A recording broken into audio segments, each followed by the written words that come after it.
Hey folks, it's Greg and Janet with Strange RV Tours, and we'd like to welcome you to another episode of Historic Goldfield, Nevada Properties. Yep. We're standing on the corner of Crook Avenue and Bellevue in Goldfield, Nevada. And look, right on the side of the road, there's Yeah. just a safe just sitting here. Literally right on the side of the road. Will it open? No. It's rusted. You know what? There's something in there. No, that the bottom of this safe has been blown out. Somebody's used dynamite or something to. Oh yeah, you can Cool. see down there that bottom of that safe is gone. See it? Yeah. That's hilarious. Wow. All right, we've got another historic property here, and Janet's going to tell you about it. This is where George Wills, his house was here.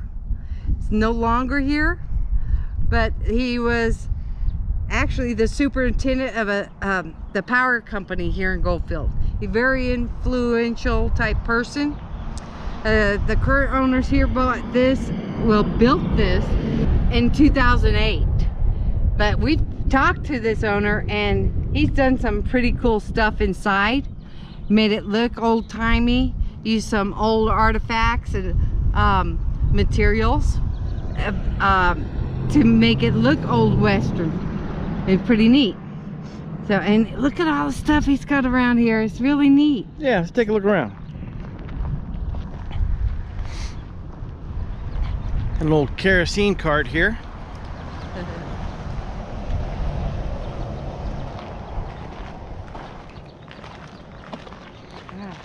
Look at that scoop. Yeah. That's heavy duty. All right, you guys are gonna love the inside of this place. I'm gonna show you from the window here. The owner here has turned this building into a modern day saloon that looks like it was built in the Old West. And he used a lot of the antiques that were found here in this area to complete the job. And if you look upstairs, you can see it has what would normally be the cribs if it was a saloon and brothel back in the old times. But the detail that the homeowner went to, or this property owner went to, is just amazing. I mean, he has to be commended. I wish a lot of these properties here in Goldfield would be renovated to look like they were back in the day, but be more modern, and that way they'd last another 150 years. But isn't that beautiful?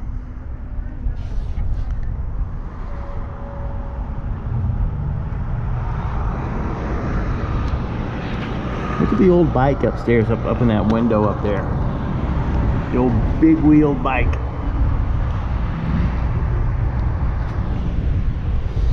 And we'll look and see what else he has here on the property. He's got a big ore cart here.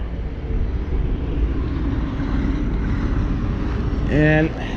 Oh. Hey, I just talked to Randy on the phone. Yeah, Janet just talked to the homeowner. Yeah, and he's going to look us up and see what he thinks of our site. And he wishes us luck, and right now he's in San Bernardino. So let's see what they got here. All kinds of old mining equipment.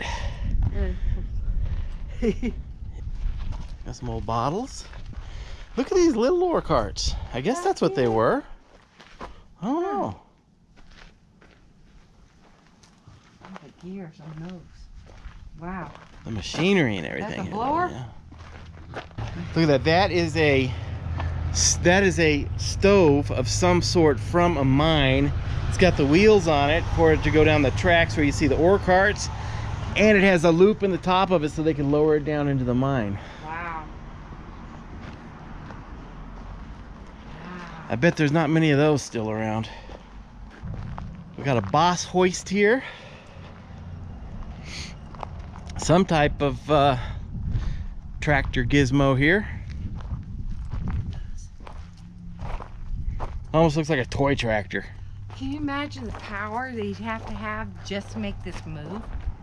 That's heavy. Oh yeah. This is owned by the same owner, this property next door, and he has an antique store here. Wow. Wow. Oh, look at the big wheel. There's a neat bicycle in here. Yeah, there's a big one, a big wheel one in the saloon too. Over there on the left. I hope you guys can see that. Got another big wheeled bike. I'll back up here away from this building so you can see what it looks like. It's cute. And this one was built, he made it look like 3 separate properties, but it's actually one building. Miner's Supply.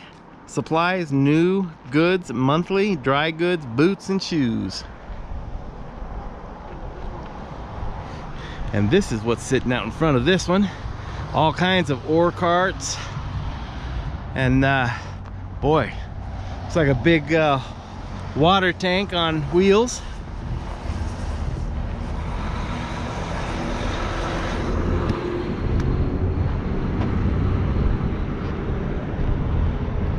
Goldfield. Look at that old vehicle. That old vehicle's got solid rubber tires. Gotta go to the back. Wow. Yeah. Crazy. Yeah, I'll show you that lever that Janet was talking about. It's obviously gotten bent. It was originally supposed to go inside of here, but you'd lower that down to pull it up to open up the back gate on this. I guess it was a small dump truck. Four-wheel drive auto company. Dentonville, Wisconsin. Boy, that one made a long trip to get here. I bet that was brought down on train. And this big old boy here is sitting on this property also, and I have no idea what it is other than it was steam powered, it looks like. And this wheel right here, I'm standing up. Okay, I'm 5'11", and I cannot reach the top of that wheel. Let me back up and have Janet stand in front of this. Show you guys how big these wheels are. I'm like 5'5". 5'5". 5'4". Okay. All right. I guess this was where they'd put the coal or wood into it to fire up for the steam, I would imagine. That's a big O something. I don't know what, but it's a big O something.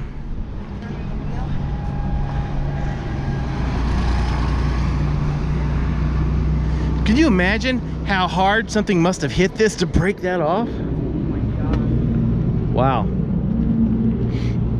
And here's an original Caterpillar.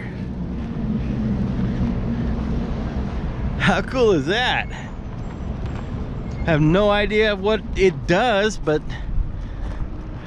that may be the oldest Caterpillar I've seen. All right, we are at the corner of Euclid and Elliott. This home right in front of us, which has the historical marker here on the fence from the Goldfield Historical Society. This residence was built around 1950 and is considered a historic property here in Goldfield.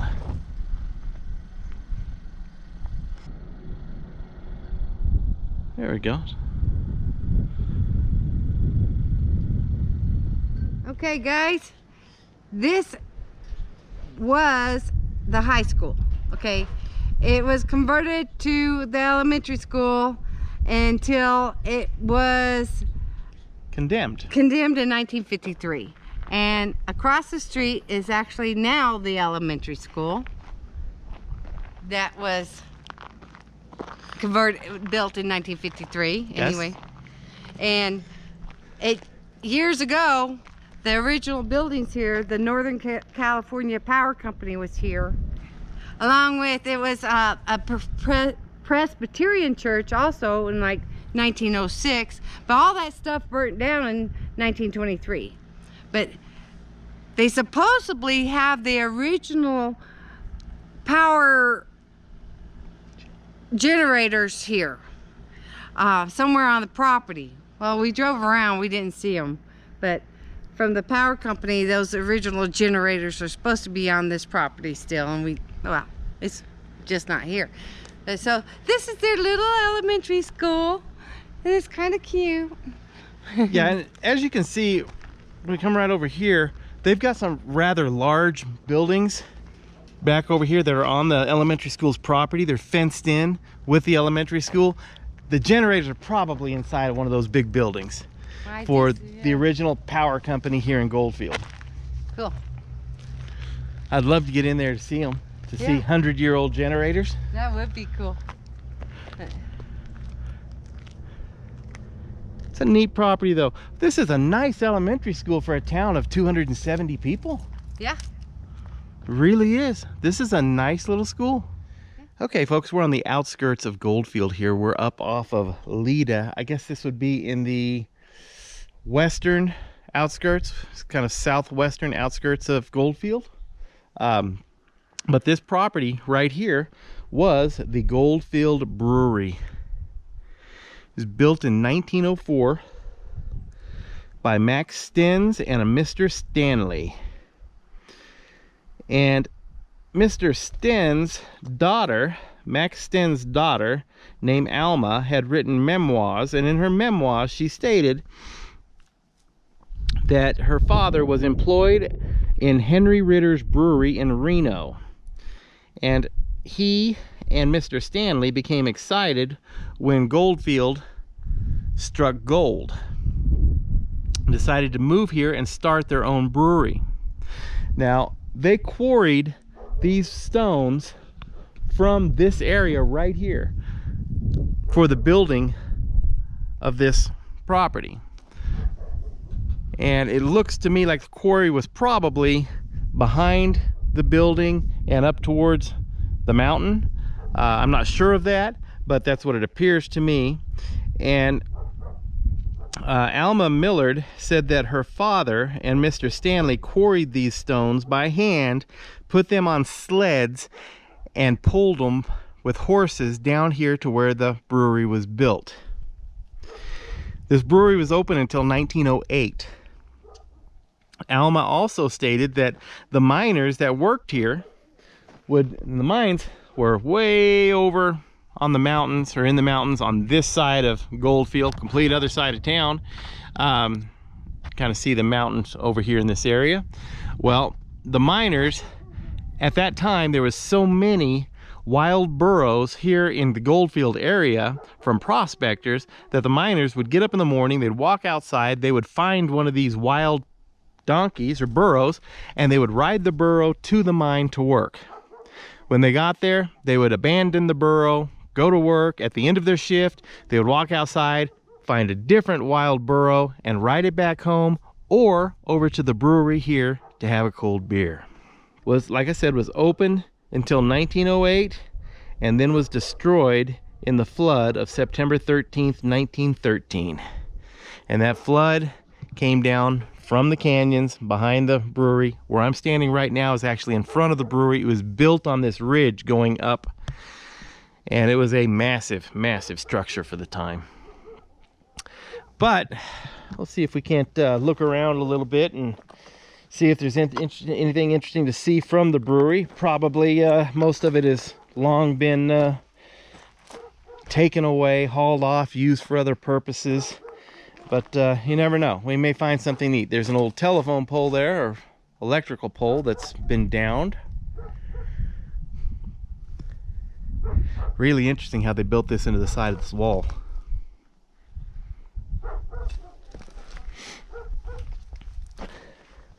And I had to trek, Janet and I had to trek through a field to get here to this property because there are no roads to it anymore. While we were walking over here, we passed a couple big piles of old glass bottles. I don't know if they're original to this property or if it's just a dumping site for bottles now. But we found that interesting, and on my way back, I'll show those to you. There's a couple piles of them. Yeah, here's one of the piles of glass. And this was all broken bottles. So a lot of this glass probably is from this brewery.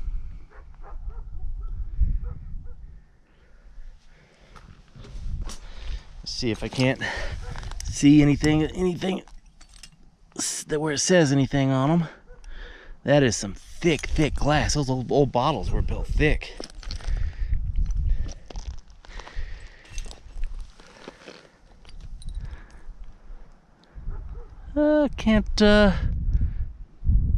Can't make anything out on them to determine when they were produced. All right, we'll head up here and I'll show you this bigger pile of bottles, which I believe is probably newer bottles. I did notice there was a Sutter Home bottle in there. There's a fender to an old Model T. And oh, what's this? It says, I'm not sure, it says something Goldfield, Nevada.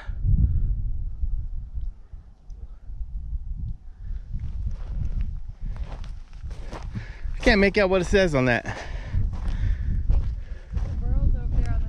Oh yeah, here's the stash of bottles that I believe to be all mostly newer bottles. That's out here by the brewery.